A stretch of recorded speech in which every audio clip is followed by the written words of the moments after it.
mid back pain, or the mid back area. So for a busy executive mom dealing with lower back, it can be quite a challenge, but it can be even more frustrating when your pain starts to travel up your mid back. Now, pain doesn't always stay localized. It can shift, radiate to different parts of the body. So if you look at your lumbar spine, it is very common for the pain to radiate down into your bottom and your legs, a condition commonly known as sciatica, where the sciatic nerve that exits the lumbar spine gets compressed or irritated or pinched, and that causes radiation of the pain into the legs or bottom, or even down to your feet. However, it is also common, I would say it is not uncommon rather than common, for the back pain to travel up to the mid back, right? So in today's video, let's discuss how this pain can actually shift from your lower back into your mid back area. Now, before we get into the topic for today, for those of you who don't know me, my name is Swati. I'm an executive mom power coach. I help moms of younger kids who work in high stress executive jobs to manage their spinal, that is back and neck, and nerve pain. And this is despite low energy levels and brain fog or lack of concentration, something that moms usually struggle with. All right, so I do all of this by giving you simple exercises, some easy lifestyle modifications, some tips and tricks that have helped me in my own pain journey and my adrenal fatigue journey. And I do all of this without taking away a big chunk of your time because, hey, we're moms, we're busy people, right?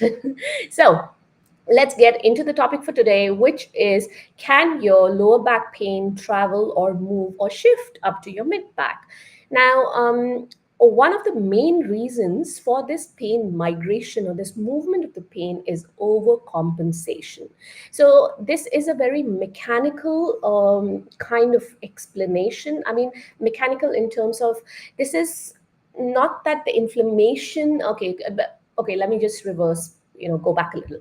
So if you have heard me talking about inflammatory and mechanical back pain, so this, we are not talking about the inflammatory part of it, but we are talking about the mechanical part of the back pain, where when we experience pain in one area, we unknowingly create a change in our movement pattern to avoid discomfort in that painful area, in this case, your lower back.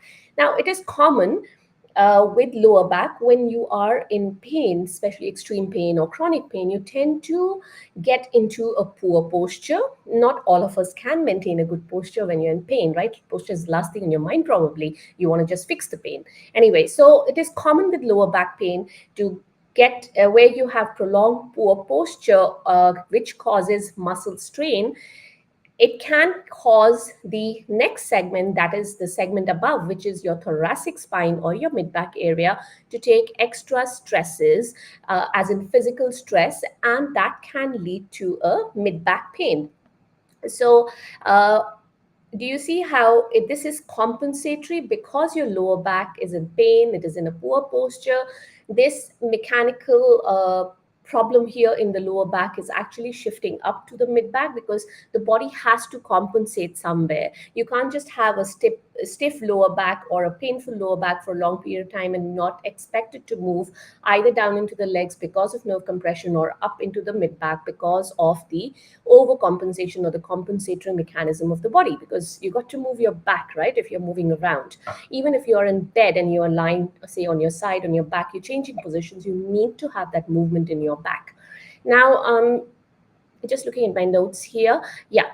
So, also, what happens is, when, as I said, you rely on one part of the body, you over rely on one part of the body, because of the pain, it causes imbalances in the muscles around that area. Now, there are quite a few muscles and structures, ligaments, etc., in your spine, which run from your lower back or your lumbar spine into your thoracic or your mid back area. And so there is no area of the spine that works in isolation. So there's so much overlap of these muscles, ligaments, the fascia. Fascia is the covering on the muscles. So there's a lot of overlapping of these structures between the lumbar spine and the thoracic spine. So when these are affected in one part, obviously the tightness, the weakness, the imbalances in the muscles or the tightness in the fascia is going to translate into your thoracic spine as well. In simple English, the pain from the lower back will shift into the mid back area because of those overlapping muscles, ligaments, fascia, etc., the structures in and around the spine.